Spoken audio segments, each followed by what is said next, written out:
Hello YouTube. আহ, আমি আহ, আজকে আমি মাইক্রোসফট অফিস নিয়ে কিছু টিউটোরিয়াল বানাবো এবং আমি চেষ্টা করব মাইক্রোসফট অফিসের পুরো প্যাকেজটা নিয়ে পুরো যাতে আপনারা এই সিরিজটা দেখে মাইক্রোসফট অফিস সম্বন্ধে কিছুটা ধারণা নিতে পারেন এবং আপনাদের উপকার হয় সেভাবে করে টিউটোরিয়ালটা বানানোর চেষ্টা করব। আর আমি যে মাইক্রোসফট অফিসে টিউটোরিয়ালটা বানাবো সেটা হচ্ছে ওয়ার্ড মাইক্রোসফট ওয়ার্ড 2013। সাধারণত 2007 খুবই প্রচলিত ছিল, খুবই পপুলার ছিল। সো খুব তারপরে 2010 রিলিজ হলো, তারপরে 2013, এখন 2016ও রিলিজ হয়ে গিয়েছে। সো আমি ধীরে ধীরে 2007 মাইক্রোসফট অফিস 2007 এটা অবসলিউট হয়ে যাবে। আপনারা সবাই জানেন যে উইন্ডোজ এক্সপি খুবই পপুলার একটা অপারেটিং সিস্টেম ছিল এবং সেটাও ধীরে ধীরে অবসলিউট হয়ে যাচ্ছে। নতুন করে যারা এই কম্পিউটার নিতেছে তাদেরকে সবাইকেই হয় উইন্ডোজ 10 বা উইন্ডোজ 8 অপারেটিং সিস্টেম দেওয়া হচ্ছে। উইন্ডোজ 7ও ধীরে ধীরে অবসলিউট হয়ে যাবে। সো আপনারা যারা অফিস শিখতে চাচ্ছেন তো তাদের কাছে আমার সাজেশন হবে আপনারা প্রথম থেকেই অফিস 13 অথবা অফিস 16 মাইক্রোসফট ওয়ার্ড 2016 দিয়ে শেখার চেষ্টা করেন, কারণ কিছুদিন পরেই হয়তোবা আরো 2-3 বছর পরেই 2007 এর কোনো অস্তিত্ব থাকবে না। সো তাই আমি সিদ্ধান্ত নিয়েছি যে অফিস 2013 নিয়ে টিউটোরিয়ালটা বানাবো, কারণ আমার কাছে 2016 যে সফটওয়্যারটা, যে সোর্স ফাইলটা, সেটা আমার কাছে অ্যাভেলেবল না। তো চলেন শুরু করা যাক।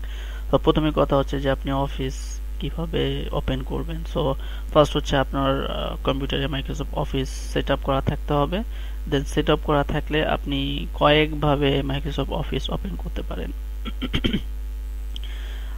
আমি যেহেতু এখানে আমার operating system Windows 7, so Windows 7-এ আপনারা কিভাবে ওপেন করবেন সেটা আমি প্র্যাকটিক্যালি দেখাবো। যদি উইন্ডোজ 10 হয়ে থাকে, উইন্ডোজ 8 হয়ে থাকে, সেক্ষেত্রে আপনারা কিভাবে ওপেন করবেন সেটা আমি মুখে বলে দেব এবং আশা করি আপনারা বুঝতে পারবেন।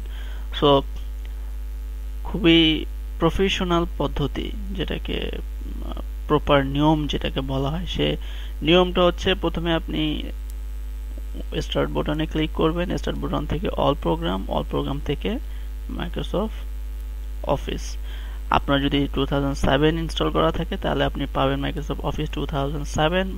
যদি 2013 ইনস্টল করা থাকে তাহলে আপনি পাবেন মাইক্রোসফট অফিস 2013। যদি 16 ইনস্টল করা থাকে তাহলে মাইক্রোসফট অফিস 2016। আমার এখানে মাইক্রোসফট অফিস 2013 ইনস্টল করা আছে, তাই আমার এখানে আমি মাইক্রোসফট অফিস 2013 পেয়েছি। সো এটাতে আমি ক্লিক করলাম। ক্লিক করার সাথে সাথেই এই মাইক্রোসফট অফিসের যে প্যাকেজগুলো আপনার কম্পিউটারে ইনস্টল করা আছে আপনি সেগুলো লিস্ট দেখতে পারবেন, যেরকম Excel 13, OneNote 13, Outlook 13, PowerPoint 13, Publisher, send to OneNote 13, SkyDrive. এটা অ্যাকচুয়ালি ফাইল ট্রান্সফার এর জন্য ইউজ করা হয়ে থাকে, ফাইল স্টোর করার জন্য ইউজ করা থাকে। এটা অনলাইন একটা স্টোরেজ, এটার জন্য স্টোর করতে হলে আপনাকে মাইক্রোসফটের অ্যাকাউন্ট লাগবে। যাই হোক, এটা আমাদের টিউটোরিয়ালের সাথে সঙ্গতিপূর্ণ না। তো তারপর আসতেছে ওয়ার্ড 2013। তো আপনি ওয়ার্ড 2013 আপনি ক্লিক করবেন। ক্লিক করার সঙ্গে সঙ্গে আপনি এরকম একটা উইন্ডো পাবেন। ভয় পাওয়ার কিছুই নেই, উইন্ডোটা দেখতে খুবই সুন্দর। সো এখানে প্রথমটা হচ্ছে ব্ল্যাঙ্ক পেজ, তারপর এগুলো দেখতে পাচ্ছেন যে বেশ কিছু লেখা আছে। সো বাকিগুলো হচ্ছে টেমপ্লেট এবং প্রথমটা হচ্ছে ব্ল্যাঙ্ক পেজ। যেহেতু আমরা শিখবো, আমরা শেখার জন্য এই টিউটোরিয়ালটা আমি বানিয়েছি, সেক্ষেত্রে আপনারা অবশ্যই ব্ল্যাঙ্ক পেজটা চুজ করবেন। পরের টিউটোরিয়ালে যখন আমরা শিখে ফেলবো, অ্যাডভান্সের দিকে যেতে থাকবো, দেন এখান থেকে যে কোনো একটা চুজ করে আমরা কাজ করতে পারি। সো প্রথমেই আমি একটা ব্ল্যাঙ্ক পেজ নিলাম।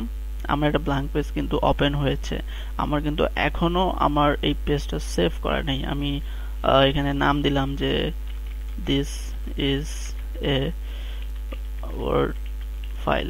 ওকে, আমি এটা নাম দিলাম। এখন আমার এই ওয়ার্ড ডকুমেন্টটা সেভ করা নাই। সো আমি যদি এটাকে সেভ করতে চাই, সেভ করারও কয়েকটা পদ্ধতি আছে। সো আপনি চাইলে এই ফাইলে ক্লিক করবেন। ফাইলে ক্লিক করার পরে আপনি এখানে সেভ রিলেটেড দুইটা বাটন দেখতে পারবেন, একটা হচ্ছে সেভ আর একটা হচ্ছে সেভ অ্যাজ। সেভ এবং সেভ অ্যাজ এই দুটার ভিতর বেশ খুব অল্প পার্থক্য রয়েছে। সো যেহেতু এটা একটা নতুন ডকুমেন্ট এবং আমি কিছু লিখি, হালকা একটা ওয়ার্ড লিখেছি, সেটা পার্থক্য অ্যাকচুয়ালি আমি এখন বোঝালে আপনারা বুঝতে পারবেন, বাট যদি পরবর্তীতে দেখাই আরো 2টা টিউটোরিয়ালের পরে, সো সেক্ষেত্রে আমার মানে আরো খুব সহজে বুঝতে পারবেন। আসলে আপনাকে প্রেশার নিতে হবে না। তো যার কারণে আমি এটা দেখালাম, আপনারা জাস্ট সেভে ক্লিক করবেন। সেভে ক্লিক করলে আপনারা আবার এই টাইপের একটা উইন্ডো পাবেন। যারা উইন্ডোজ 7 ইউজ করেন তারা এরকম কিছু পাবে না, তাদের কাছে নতুন একটা উইন্ডো চলে আসবে, যেটা এরপরেই যে উইন্ডোটা আসবে ঠিক ওরকম করে ডিরেক্ট চলে আসবে। সো এখানে ফার্স্ট হচ্ছে ওয়ানড্রাইভ মানে হচ্ছে মাইক্রোসফটের একটা অনলাইন স্টোরেজ, যেখানে আপনাকে অ্যাকাউন্ট থাকতে হবে। আপনি চাইলে আপনার ফাইল ওখানে অনলাইনে সেভ করতে পারেন। সো আমার দরকার নেই, সেখানে আমি আমার কম্পিউটারে সেভ করব। এটা আমার কম্পিউটারে ক্লিক করার সঙ্গে সঙ্গে আমি রিসেন্ট যে ফোল্ডারগুলো আমি অ্যাক্সেস করেছি সেভ ফোল্ডারগুলো আমি দেখতে চাচ্ছি। না, আমি এইসব কোনো ফোল্ডার আমি অ্যাক্সেস করব না, আমি এইসব কোনো ফোল্ডার আমি সেভ করব না। আমি সেভ করব হচ্ছে আমি আমার ইচ্ছা মতো, আমার পছন্দের জায়গা মতো আমি সেভ করব। এরকম যদি আপনি চেয়ে থাকেন তাহলে ব্রাউজে ক্লিক করবেন। এই যে উইন্ডোটা আসছে না, আপনি যদি মাইক্রোসফট অফিস 2007 ইউজ করে থাকেন তাহলে সেভে ক্লিক করার সাথে সাথে এরকম একটা উইন্ডো চলে আসবে। তো এই হচ্ছে আপনার কম্পিউটার, এই হচ্ছে কম্পিউটারের সব ড্রাইভ, হার্ড ডিস্ক। আপনি যেখানে খুশি সেখানে সুন্দরভাবে আপনি সেভ করতে পারেন।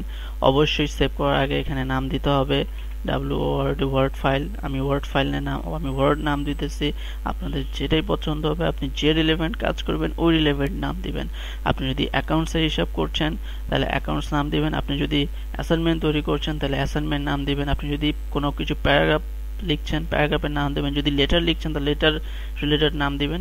যেটা আপনাদের মন চাইবে আপনি সেটা আপনারা সেই নামটাই দিবেন।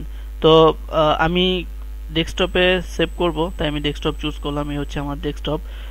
তো আমি যদি সেভ ক্লিক করি আমার ফাইলটা কিন্তু সেভ হয়ে গেছে। যদি আমি এখন দেখতে চাই তাহলে এটা আমি মিনিমাইজ করব। এই যে হচ্ছে আমার ফাইল। তো এটা গেল, এটা এক ধরনের আমি ওপেন করলাম।